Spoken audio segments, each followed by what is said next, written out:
อกราบทักทายสบายดีเด้อพ่อแม่พี่น้อง FC กันเบิดสู่คู่สุคน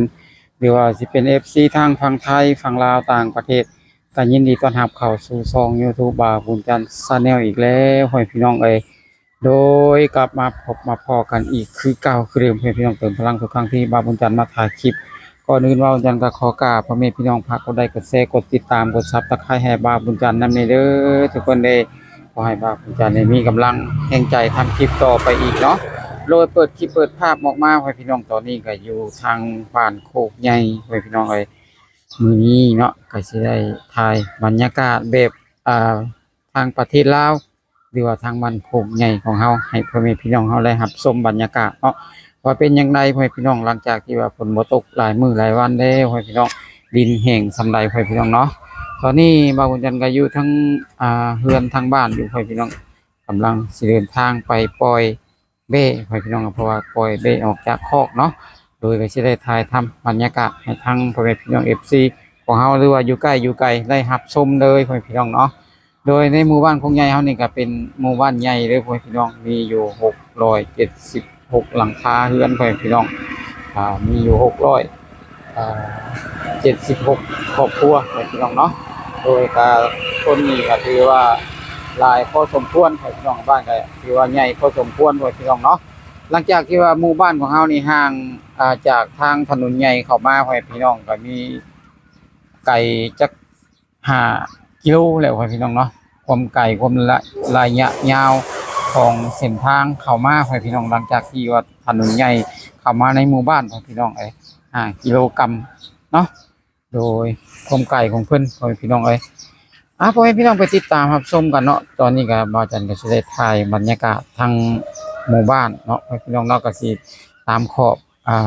บ้านตามขอบเพื่อน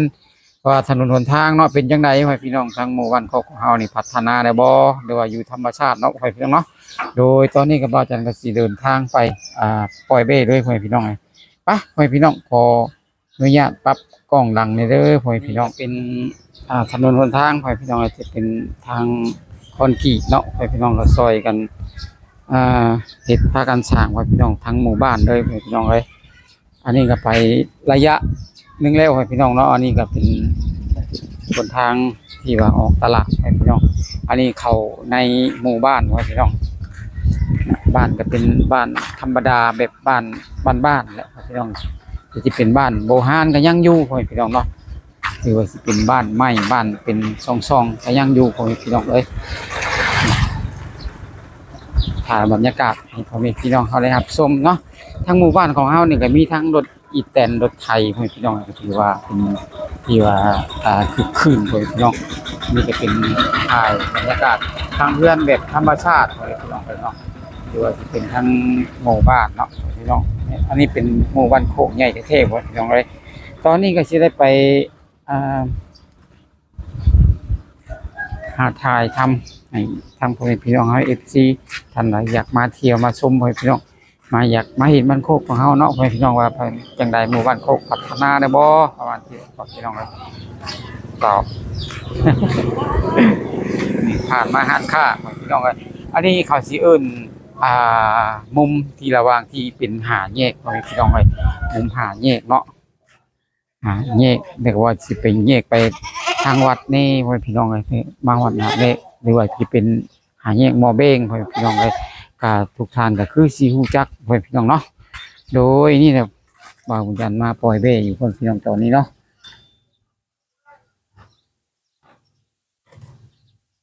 มีเบ้อยู่4 ตัวพ่อพี่น้องเลยเพราะว่าบ่าวบุญจันทร์มีทยอยขายออกไปแล้วเนาะเหลือแต่แม่ใหญ่มันพ่อพี่น้องมีโคนเดียวมีโคนแม่ใหญ่เนาะป้าออกมา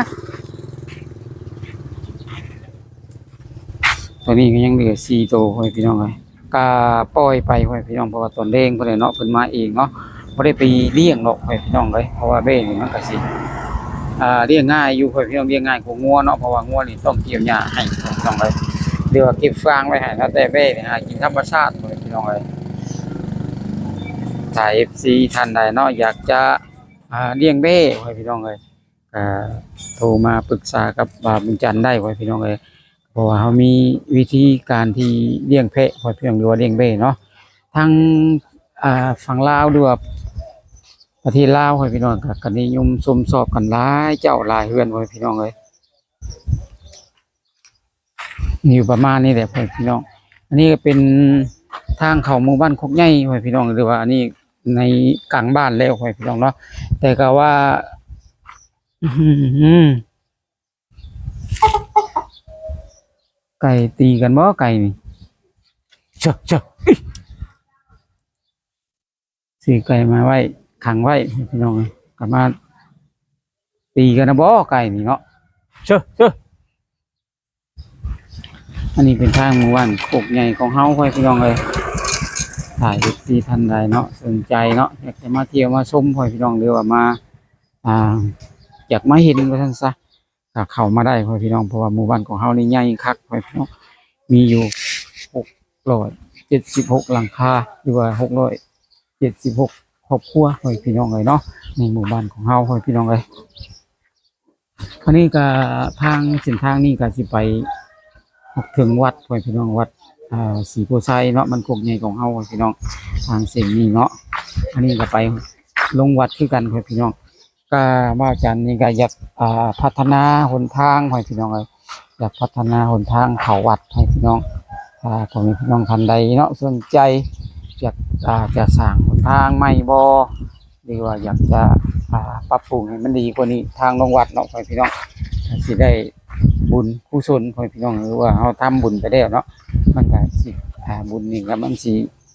อยู่นำติดโตของเฮาแหละให้พี่น้องเนาะเพราะว่าเป็นทางเส้นนี้ก็เป็นทางลงวัดให้พี่น้องกาบ่ได้ให้พี่น้องถ้ามาชมนี่ก็ลงวัดพ่อแม่พี่น้องเฮาก็สิได้ลงสบายให้พี่น้องเพราะว่าอันนี้มัน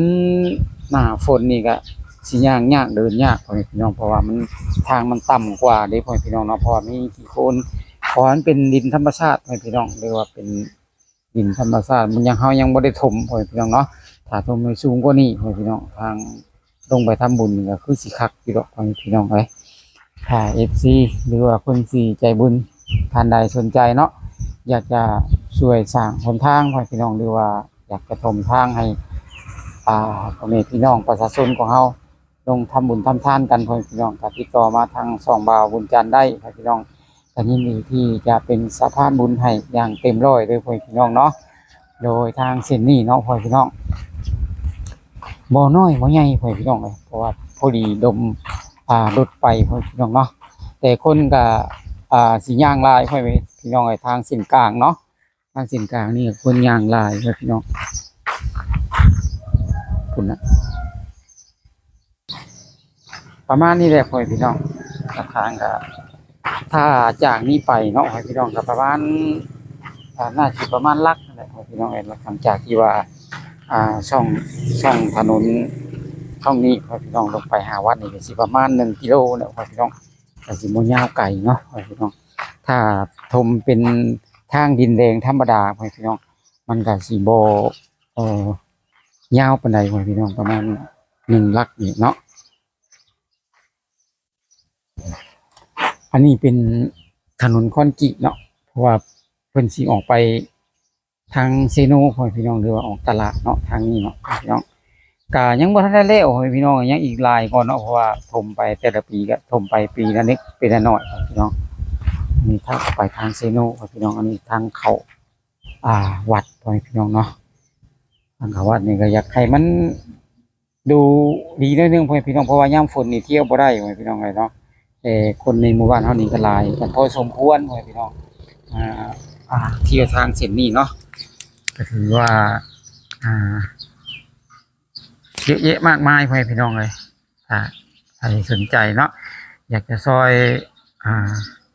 มาทำบุญว่าซั่นซะพ่อแม่พี่น้องแต่สร้างถนนหนทางให้พ่อแม่พี่น้องให้ประชาชนเฮาได้ลงทำบุญทำทานหรือว่าลงวัดพ่อแม่พี่น้องเลยลงตักบาตรหยาดน้ำในวัดเนาะก็อยากให้พ่อแม่พี่น้องเฮานี่อยากให้เดินสะดวกสบายนิดนึงพ่อแม่พี่น้องยามฝนนี่โอ้ยพ่อแม่พี่น้องเลยคือส่งคือแข้งคือขาแล้วพ่อแม่พี่น้องลงไปเพราะว่าบ่ฮื้อย้อนหยังพ่อแม่พี่น้องเพราะว่าย่านมีขี้ตมพ่อแม่พี่น้องเนาะเพราะว่าลุยลงไปบางคนก็ใส่เกือบโบกลงไปพ่อแม่พี่น้องเลยก็อยากได้